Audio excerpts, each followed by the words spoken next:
folks in.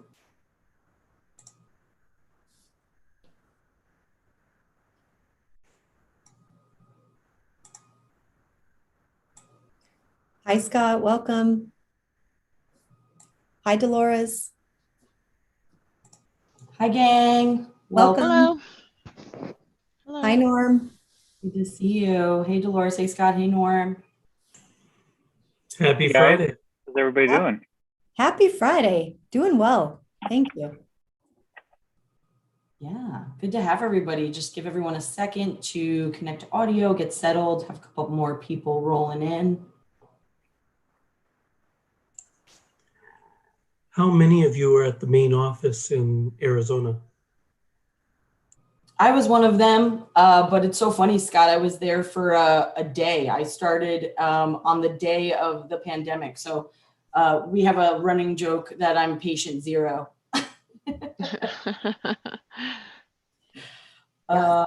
Hey, Dolores, good to see you. Callie, you and Norm are the only ones. So Connor is in Massachusetts or Boston area, and I'm in Denver. Yeah. All right. Well, we're a couple minutes past, so let's go ahead and get started. Welcome to the Pragmatic Institute office hours. These are weekly discussions that take place every Friday at 1:30 p.m. Eastern with a different instructor. So I'm Callie Frisbee. I am the community strategist at Pragmatic Institute, and I will be your host for today. Want to welcome Amy Graham, our instructor. Hey, Amy, how are you? I'm doing well. Thank you. Happy Friday. Happy Friday. Thanks for being with us. And in the meantime, before we get started, want to give a quick plug to the Pragmatic Alumni community.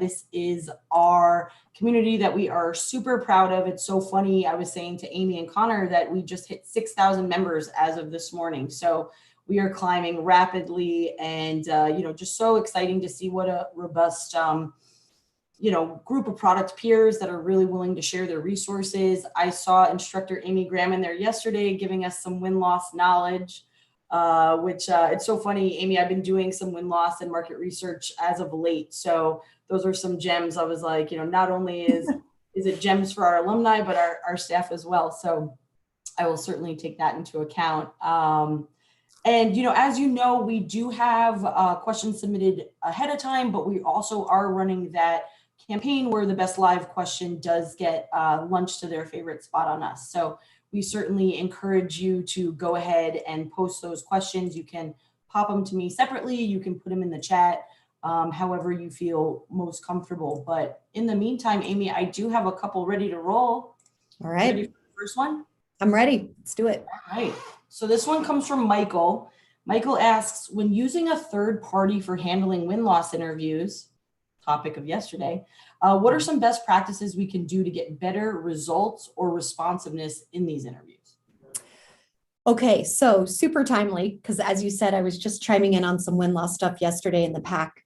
There's a couple of standard things that I would recommend if Michael's listening or anyone else who is interested. So regardless of if you're using a third party or you're managing your win-loss in-house, one of the things that I would suggest as just a general way to help increase response rate is to set expectations with your sales team or work in partnership with your sales team. In other words, to set expectations with the customer or the potential customer as they're engaging in that sales effort from the very, very beginning.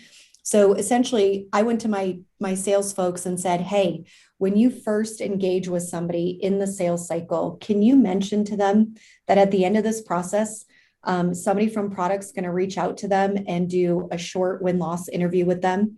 Win or lose, doesn't matter. We would love to get your feedback. We greatly appreciate and value what you have to say to us. So they started to lay the groundwork from the very, very beginning and set that expectation with the customer. And that seemed to increase our response rate. So that would be the first thing that I would say. And that goes for whether you're outsourcing it or you're managing it in-house. Another thing that you might want to try is if you're using a third party to administer your win-loss, you can always have your salesperson make an introduction, and that can happen via email. So the salesperson can make an introduction between the the win or the loss, the customer, if you will, and the win-loss agency.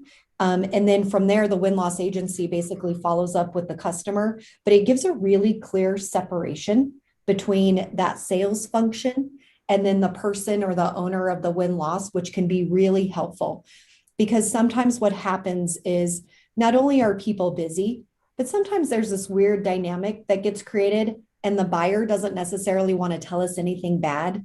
And so if we can make it so that it's super clear that it's not the salesperson, don't worry. You might have a great relationship built with them. This is an objective party to the process that's going to be interviewing you, and we want your honest feedback.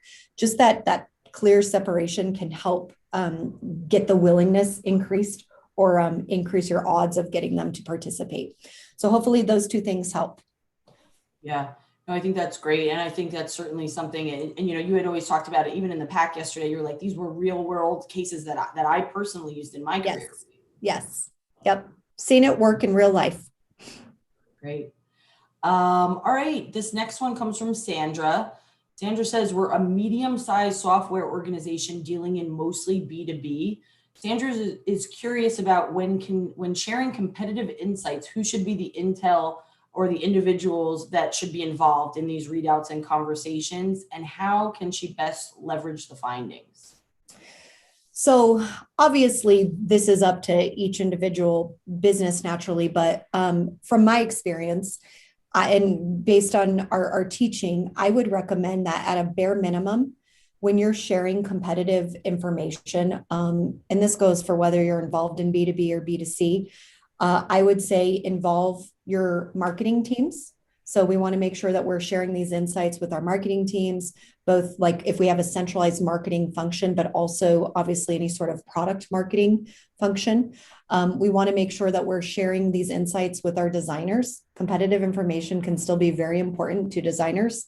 Yes, they tend to focus on like user personas specifically, but all of this is additional context. And the more context we have, the better we're going to be able to create those supportive solutions for our users ultimately in the end. So marketing folks, designers, I would obviously include sales as we're doing competitive intelligence, updates. Make sure your sales folks are included. So anybody who's going to need information or have an invested interest, so to speak, in what the market or the competitive landscape looks like. And there's various ways that you can do this. Pragmatic has a template that we offer. We talk about it in class in terms of how to document this stuff and then use that as an artifact to share these insights.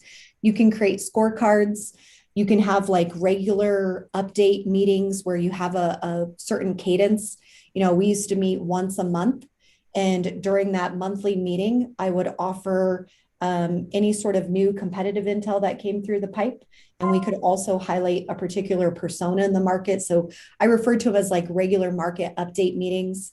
So there's lots of ways in which you can share it.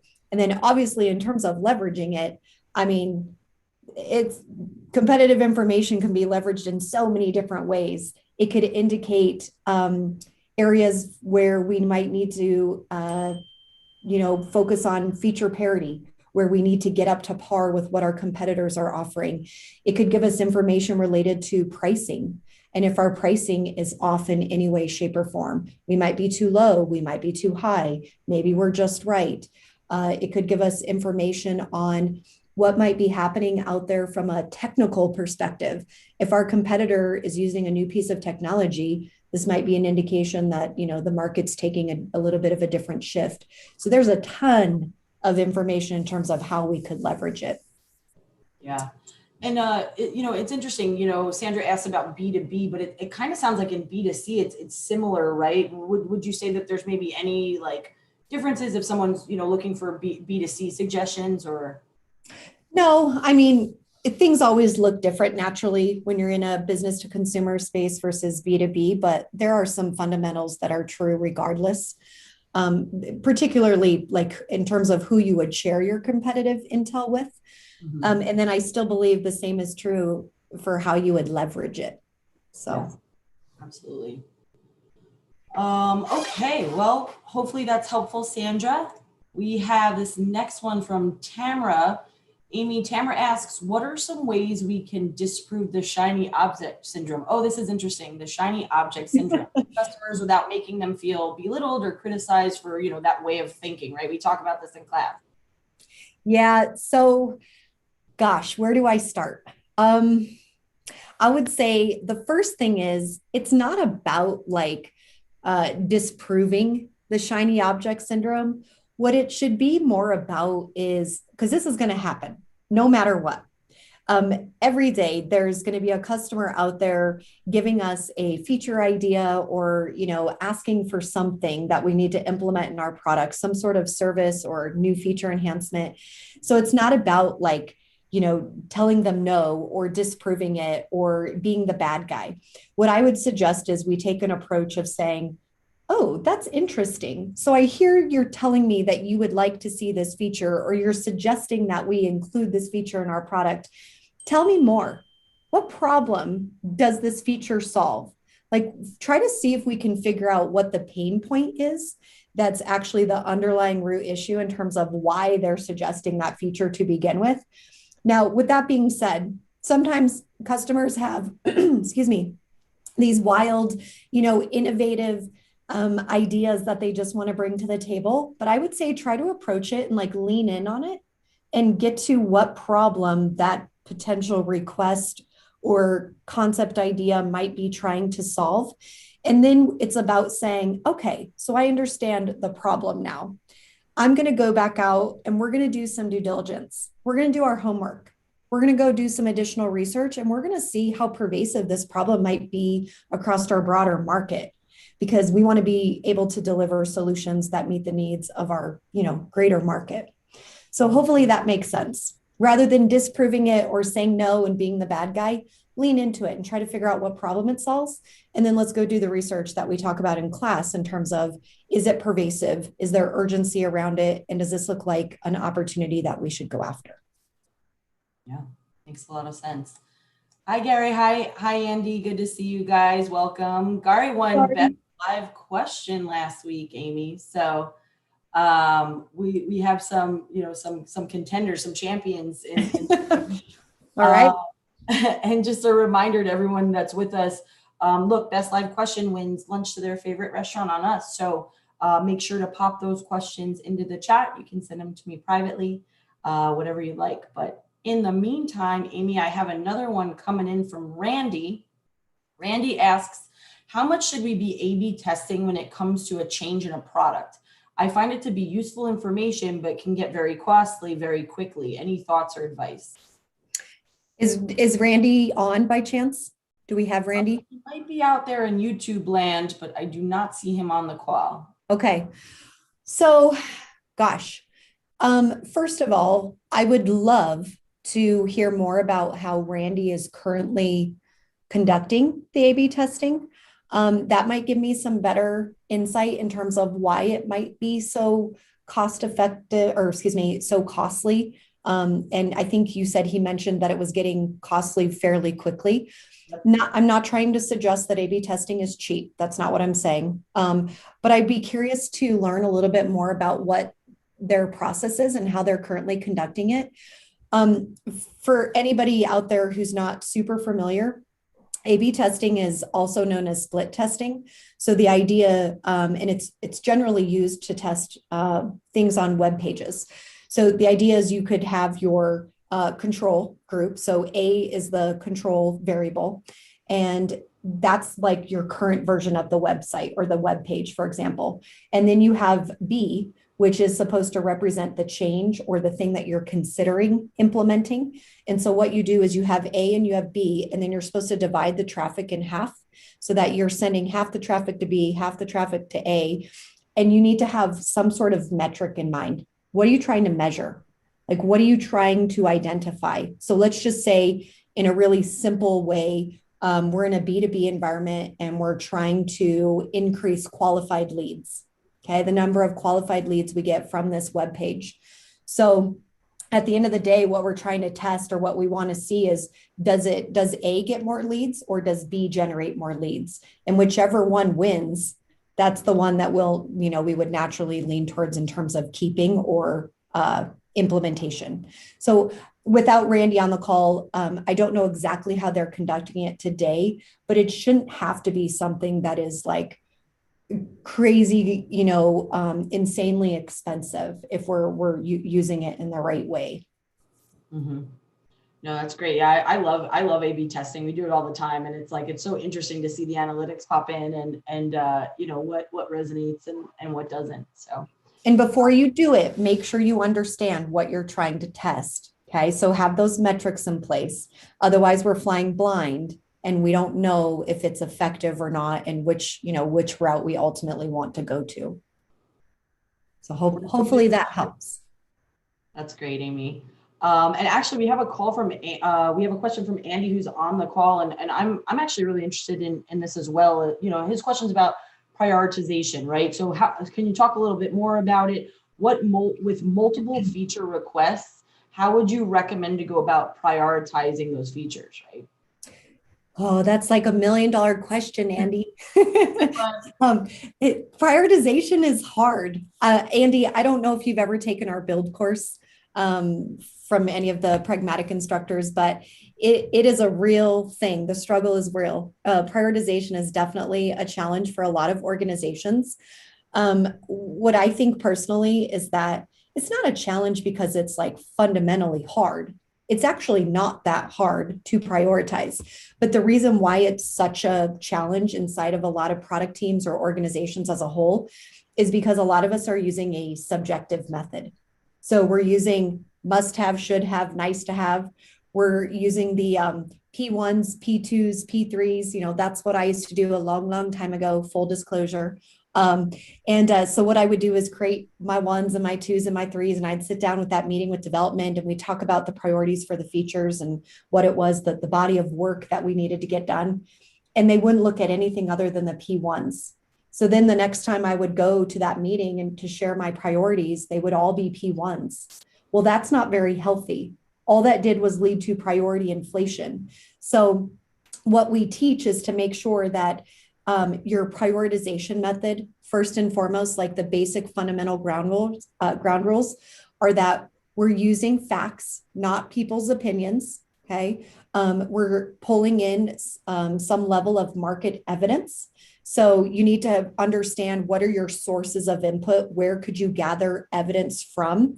And if you're following pragmatic principles, and you're really holding yourselves accountable for this outside-in approach and this market-driven philosophy, you're going to have evidence already.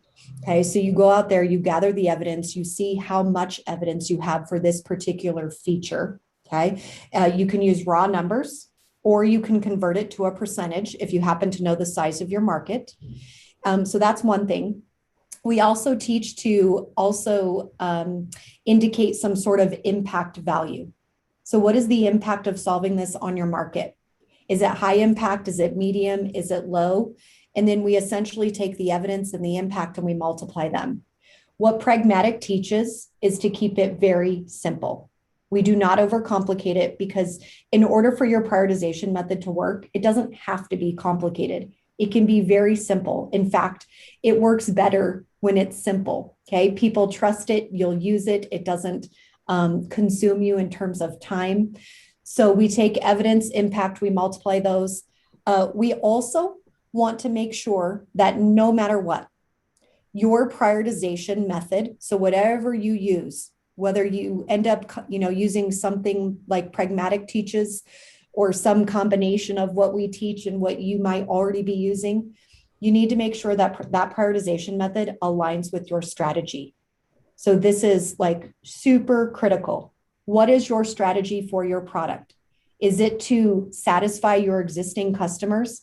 Is it to increase satisfaction, reduce turnover, or increase renewals? Is it to capture bigger share of wallet and to get more money from your existing customers by selling them more products your organization has that they haven't already purchased? Or is your strategy about going after new business, new labels, new customers? And you need to make sure your prioritization method supports that.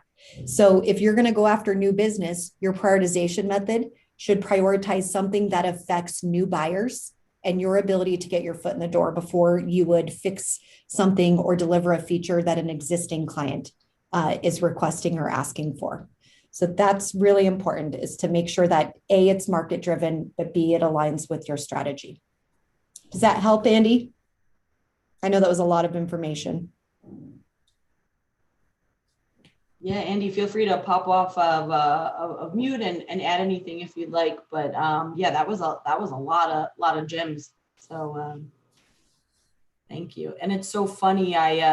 Your opinion, although interesting, is irrelevant, right? That's a pragmatic saying. And I wish I had my coffee cup that had that. Actually, our art director Norm gave me my pragmatic cup. So I don't have. Allie, I've got one right here. Oh, you have one, yes. Yeah, I've got pens in it. I don't drink coffee out of it, but. That's great. All right. Well, Andy is definitely in the lead for our best live question. So that was fantastic. In the meantime, Amy, I'll give you one from Krista. Krista says, we gather data about the end user solving problems that are urgent and pervasive. But beyond that, how can we gather data about the customer journey as a whole? And furthermore, once we have it, what do we do next? Ooh, good question, Krista. Okay, so you've got data, it sounds like, regarding urgency, pervasiveness, willingness to pay. How do you get more insight into the journey itself? I don't know if you are practicing win-loss, if you have a win-loss program, but win-loss is a gold mine of information, first of all. But in particular, it can give us a lot of insights into that customer journey. Now, I don't know if Krista is watching on YouTube or is participating in some way right now, but I'm going to assume for just a moment that maybe Krista's talking about, when she says customer, she's referring to the buyer. So win-loss can be incredibly insightful in terms of understanding what the buyer goes through, how they shop, why they shop, when they start to shop. I've also leaned in, I know this might sound a little bit strange, but I've actually researched job descriptions of buyers, particularly in the B2B space, because it can give you some really good insight in terms of their roles, their responsibilities, what they do on a daily basis, things that they might be measured by. So that could be a tool for gathering some insights about them. Naturally, any sort of data you're getting from the market, through various inputs, analyst information could be a great source of insight or information related to that customer journey. And then in terms of how you're going to leverage it, we want to understand everything we possibly can about them. And then we also want to understand what type of customer are they. So for example, in our market class, we talk about like 3 categories of customers. And, I don't have enough time to teach it right now in this session, but just as an example, let's say that you have a customer that we refer to as a pioneer. This is like an early adopter, somebody who has to have the product or the technology first. Well, now that we know that about them, now we can make sure we're creating programs and our marketing efforts are geared towards somebody who's an early adopter. So we leverage that information that we're learning about their journey and who they are and what motivates them and when they shop and all that stuff that we talked about. And then we're going to create a program that best fits that profile of that person or that persona. Mm-hmm. Yeah, that's great. So hopefully that was helpful. You can start kind of implementing some of those things, today, right? So that's terrific. Amy, I have one from Scott Dunham, who's on the call today. And Scott asks, can you speak to some tools or sources to help find the weakness in a competitor's strength? We talk about that in class, Scott, don't we? So it's one of the strategies is to go after somebody's weakness. So the example that I often give in class, just for others as context, what we're talking about here is when you're reviewing your competitive landscape, one of the things that we want to try to figure out is what is our competitor's strength? So what is something that they're really good for? They're known for, excuse me. So what is the strength? And then is there a weakness in that strength? And can we use that to attack them, so to speak?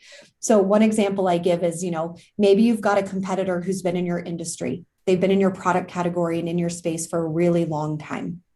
And so they've been around, they've got really strong brand, they've got great reputation, everybody knows them. They're trusted because they've been around for so long.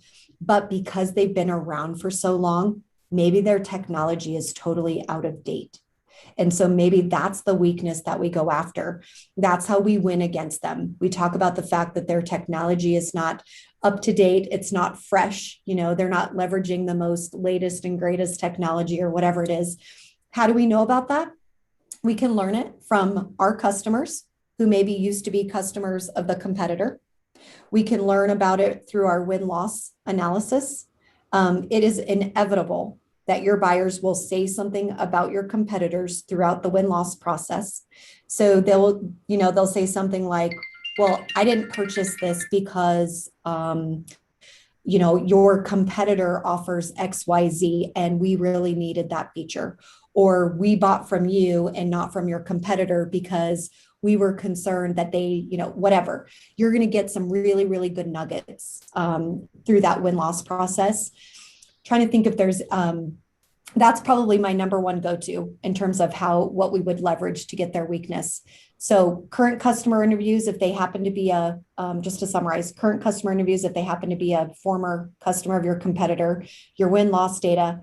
Oh, and then certainly you could go out there and research your competitors' current customers. So you could go talk to them right now today, because they are bound to tell you what they love and what they don't love about your competitor's solution.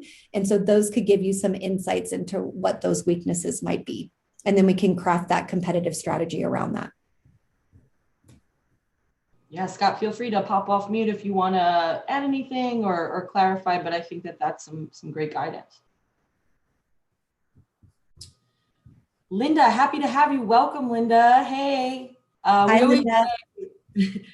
So happy to have you. We always say these office hours are for you guys. So come late, leave early, right? Pop your questions into the chat. It's really, it's for you. So happy to have you here. And happy to see that Andy's asking more questions. Again, this is what this session is for. So got another one for you, Amy, from Andy, who's on the call. What are the biggest mistakes that you have seen in new product managers? Oh, gosh, that's a great question.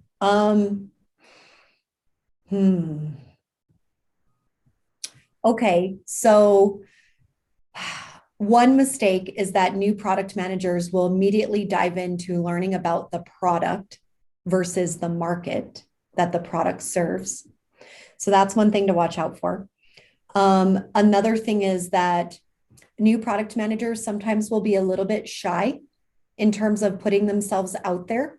And they can be, certainly not all, but they can tend to be a little bit shy when putting themselves out there to the market and talking to strangers and really engaging in that research. So one thing that, when clients or students in class ask me, what is the number one trait you would look for in a new product manager if you were hiring? I always say somebody who's not afraid to talk to strangers. Because if we're going to follow this market-driven approach, this outside-in approach, we need to be comfortable talking to people. So that one would be one. Another thing is that, and this applies for all product managers and not necessarily their preference, but this is just by default sometimes what happens to watch out for, is that we dive into the execution. We dive into the execution versus allowing ourselves to focus on some strategy. And we talk about this in class every single day. So watch out for that, diving into the the right-hand side of the framework versus doing stuff that's up on the upper left-hand corner. Those would be my top three, I think. Great. And I'm going to pop in Linda's question here. Linda asks, do you have advice for building the team mentality in a company? Also, as a side question, she's attended and doesn't really have any idea, who we are and why we exist. So who are you and why do you exist? Linda, you're referring to who is Pragmatic? Yeah, so I'm a customer success manager with a tech company, and another customer success manager was like, you should go to this webinar. And so I went to the webinar, and at no point, I think the person that was there introduced themselves as I'm with Pragmatic, and that was it. Okay. And then I went to the website and I was like, what is Pragmatic? Nothing. And So I was just like, I have no idea who you are, why you So- exist, but it's the third thing I've gone to. yeah. Well, Linda, first of all, we're happy to have you. So welcome. And we're certainly happy to have, folks with your background being in customer success. So super excited about that. I'll give you a really quick, like down and dirty, who is Pragmatic. We're a professional training company. Okay. So we've been doing this for like 28 years. We have trained over 9,000 different companies, over 60 plus countries. We have an alumni base that's about 200,000 plus. And our area of expertise, really, it's like a couple of areas. So, product management, product marketing. We also have expertise in the area of data sciences. And then I am super duper excited to announce that very recently, within the last month or so, we also launched a new product in the design space. So, we've added that expertise to our portfolio as well. And what we teach is this market-driven philosophy. We teach product professionals, product marketing, product managers, and others involved in that space how they can help their organizations transform to this data-driven approach rather than thinking of this amazing solution and building it and then trying to back into what the problem is that it solves. We teach, go out, study your market, define your target personas. Who are those people that you're trying to, solve for, or, understand what kind of goals they're trying to solve themselves, and then build supportive solutions for that. So everything we teach is rooted in problem solving and having this like human-centered approach. So that's kind of a low down dirty. Does that help? Okay, awesome. And then what was your other question? Do you have any advice for building the team mentality in a company? So Linda, are you talking about like a product team mentality specifically, or? Yeah, so to give you an idea, I work for a science education company. We're a fairly small company. We've been building exponentially thanks to COVID. And so we have this product, wonderful product, constantly building on said product. Product exists over here. Sales team is over here. Content team is over here. So we have all these different teams that are all working to make this product wonderful and amazing and all these great things. And we're trying to link them all together. And to give you an idea, almost everybody in our company has a background in education. So I am our professional development head. I do all of our PDs.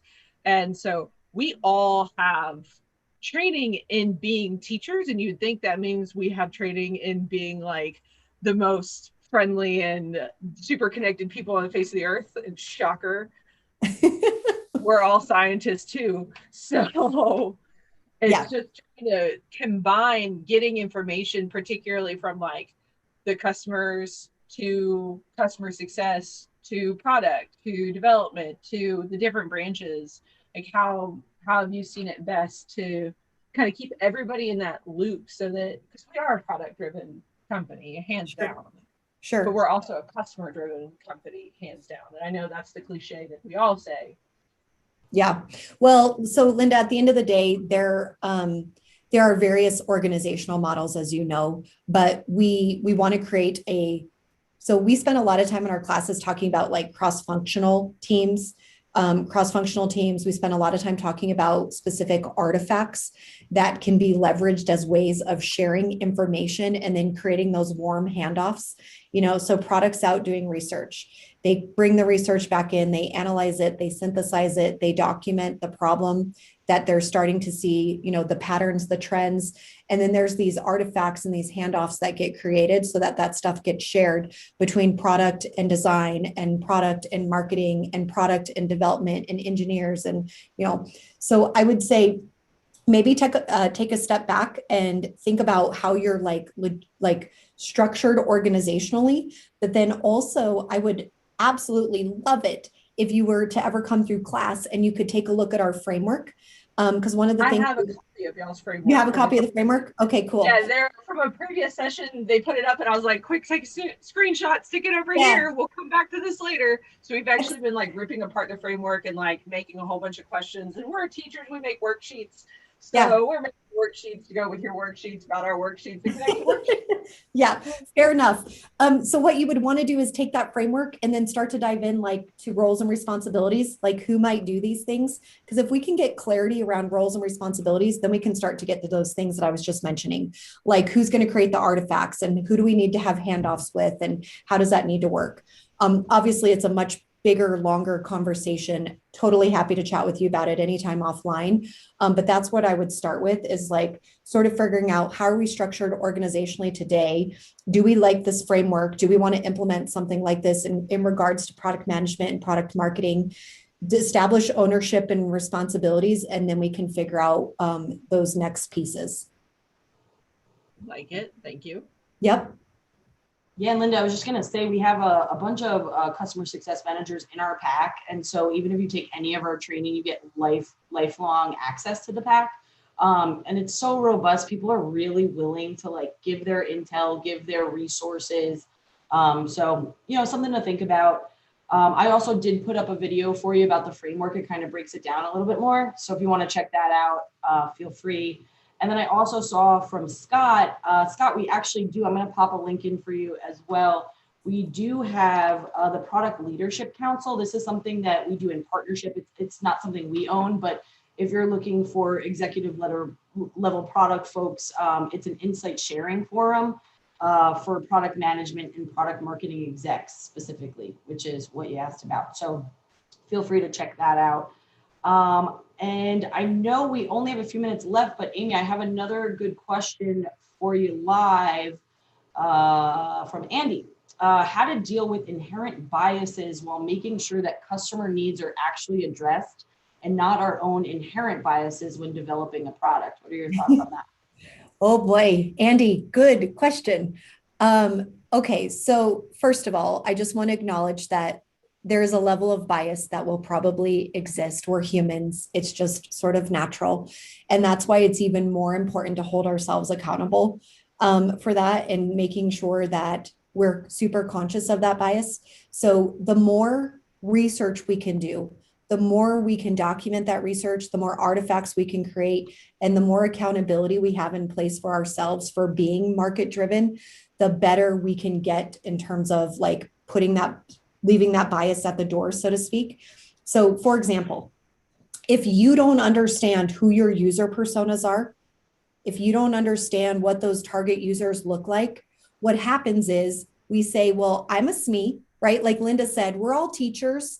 Okay. We have experience in the industry. And so then we say, well, I think it should be like this, right? Or development, our engineers, they're incredibly busy people. They're going from one thing to another thing to another thing, just like product managers and product marketers are. And so what happens is when we don't have that target out in the market defined, we lean on our own bias, our own information, our own insights, and we do create solutions that are for ourselves based on our own preferences. And we are often very different from our users, the people that are actually using our products at the end of the day. And if we're building for ourselves, and we're different from our users, as you all know, maybe through experience already, that can be very problematic. I actually like to talk in one of my classes. There's a book called The Inmates Are Running the Asylum. It's written by Alan Cooper. If any of you are familiar with Alan Cooper, he was really one of the first people to pioneer the use of user personas to build high-tech products. And he does a fabulous job in this book talking about and proving the point of how we need to have our users front and center. And we need to understand who they are, what problems they have, why those problems manifest, and what they're trying to achieve, so that we can use that information versus our own information, because we're often very different from those users. And we don't want to leave it up to the engineering team to make up what those users look like, because they'll develop for themselves. Okay. So hopefully there was some nuggets in there that helps you. Yeah, and we just linked to the book above, so you can find it there easily. Thank you.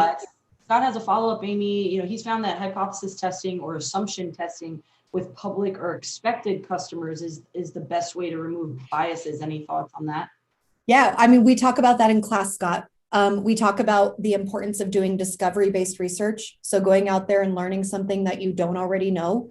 It's a smaller sample size, it's qualitative in nature, but the purpose of that discovery is we're talking to our market, we're getting it directly from them, but we're going to spot some patterns and some trends. And through those patterns and trends, we're going to formulate a hypothesis. We're going to create an assumption. And that's based off of market research. Then we're going to go validate that with a much larger group of people from our market. And by doing both of those things, that, as you said, can help check that bias, our own internal bias at the door. We're using that data to make decisions, not our own opinions. Great. So we have about 5 minutes left, so feel free to pop those questions into the chat. Thankful for you, Amy. Thankful to pick your brain. But I want to make sure I get Luke's question in here, who wrote ahead, who asks, what are the most important beginning steps to start when launching a product marketing effort? And how should we be reaching out to potential clients? I feel like you're getting these like 2 to 3 part questions today. Like they're very rich. So, certainly loaded, right? The important beginning steps when launching a product marketing effort, and then how you should be reaching out to potential clients. Yeah, so since Luke is not on the session right now live, or that I can see and chat with or interact with, I'm going to assume he means like in the literal sense, like launching a product marketing function. In general, we're going to focus on positioning. So positioning of our product. In other words, what problem are we solving? Who are we solving it for? So who's our persona? And then why the heck does anybody care? So that's going to be the first piece. We're also going to focus on pricing. And then we're going to focus on how we're going to promote it. Because I think fundamentally, most product marketing teams are, very commonly, you'll find that they're responsible for go-to-market activities. So the whole positioning, pricing, and promotion is going to be key in that. How do we understand those pieces of information? We need to understand our market. So in terms of where you get started, Luke, what is your market? The way that Pragmatic defines that is that it's a group of companies if you're B2B, or a group of individuals if you're B2C, who share a common characteristic. Could be industry, it could be geography, could be size. Then you figure out your market segment, which is inside of any given market. That's defined as a group of individuals or companies based on, again, B2B or B2C, who share a common set of problems. And then once you identify your market segment, then you can start to drill down even further and understand your audiences within those segments, figure out your personas, and then sort of move from there, ultimately getting to creating a plan around that. And then, the whole rinse and repeat cycle. So I know that was very quick, but hopefully that helps to some degree. That's great, Amy. All right, so the time has come. Amy Graham, who is the question of the day winner? We had conversations around prioritization with Andy. We had Scott chiming in about tools or sources to help find weaknesses in competitor strength. We have Linda just asking who the heck we are, and how to build a team mentality in a company. So lots of great engagement here. Gosh, this is hard. I'm looking at the chat right now. Just I'm going to go with the one that I really like, because I'm just a geek about this kind of stuff, is I like the question from Andy around what are the biggest mistakes that you've seen in new product managers. So I'm going to go with that one. Andy, winner of the week. Andy, go ahead and drop your email to me in a private chat box. I want to make sure that we get you that gift certificate to your favorite restaurant. So that's wonderful. And, Amy, thank you so much. We always appreciate you spending the time with us. I mean, you're so knowledgeable. So super thankful to have you. And I do want to do a quick plug for our next product chat. I'm excited about this one. I'm going to put the link in here, but this is Pat Giannacchini. He is the Chief Product Officer at Aris Global. And his discussion will be having all around implementing the pragmatic approach, right? Like we talk about it all the time, that folks are really just interested in, how to implement this, right? And so he's going to talk about how he did it in not one, not two, but 3 separate companies. So I think it's going to be a rich discussion. That happens Tuesday, the 27th. at 1:30 p.m. Eastern. So I did pop the link in there. Feel free to go ahead and register. But in the meantime, we love having you guys here. Again, these are designed specifically for you. So feel free to come and bring your questions. We love to talk product. In the meantime, everyone have a safe weekend. Amy, thank you again. My pleasure. Thanks, everyone. Thanks, Callie. Bye. Bye.